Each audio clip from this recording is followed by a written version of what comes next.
Health experts in Ontario are saying the province is entering a sixth wave of COVID-19.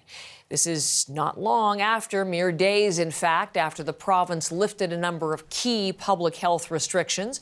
John Northcott on the story for us this morning. John, we're hearing this from other provinces too and other medical experts. What are they saying about a sixth wave, John? Yeah, Heather, not exactly coast to coast yet, but pretty close when you've got Quebec, Ontario, Alberta, and BC all pointing to wastewater testing, because that is the primary way of being able to determine this now, because there is not broad public testing the way there was back in the day when battling this pandemic. So the situation being in Ontario, let's focus there, 30 to 35,000 cases a day. Is that the height we saw in January where there are 130,000 cases a day? No, not yet. But we, according to experts, looking at the wastewater analysis, this is not yet the peak, but we are definitely in the middle of it. Throughout this, we've heard from Dr. Peter Uni, the Science Advisory Table expert in the province of Ontario. Here's his assessment of where we are right now.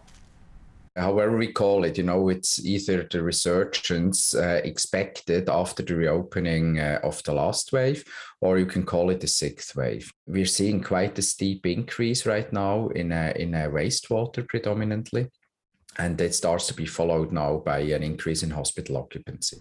So again, those lagging indicators, the hospital occupancies, watching that very closely. Something else they're watching very closely, though, is the idea that because this is so widespread throughout the populace, you are going to have a number of hospital employees ill as well. So more coming into emergency rooms, more coming into ICUs, and fewer staff potentially to have to deal with the situation. Now, you recall, mentioned it off the top. Throughout the month of March in Ontario, we've seen the lifting of mask mandates, of vaccine passports, and mask mandates in terms of gyms, schools, restaurants, lifted.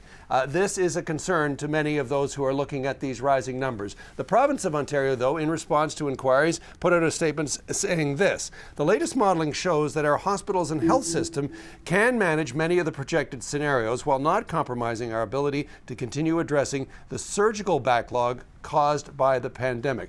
They quote Dr. Kieran Moore, previous statements that he has made, saying that the higher number of vaccinations that we're seeing, plus the effective, not quite herd, but the accrued immunity of those who've already had COVID, were contingent on making these decisions to lift these restrictions. Still, though, very much a worry to experts. What about a fourth dose, a second booster?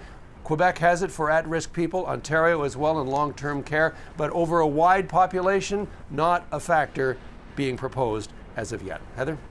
John, you see doctors posting, for example, questions about will this be a full-on sixth wave or will it be a wavelet, something small?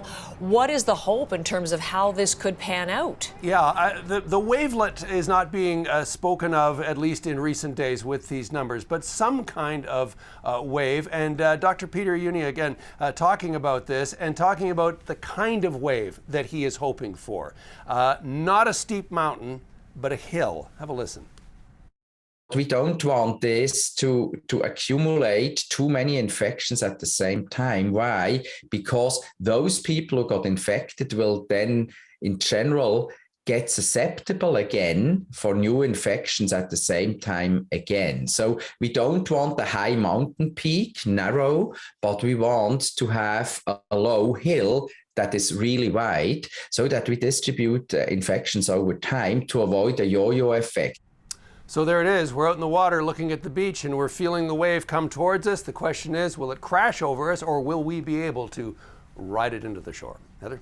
John, thank you very much.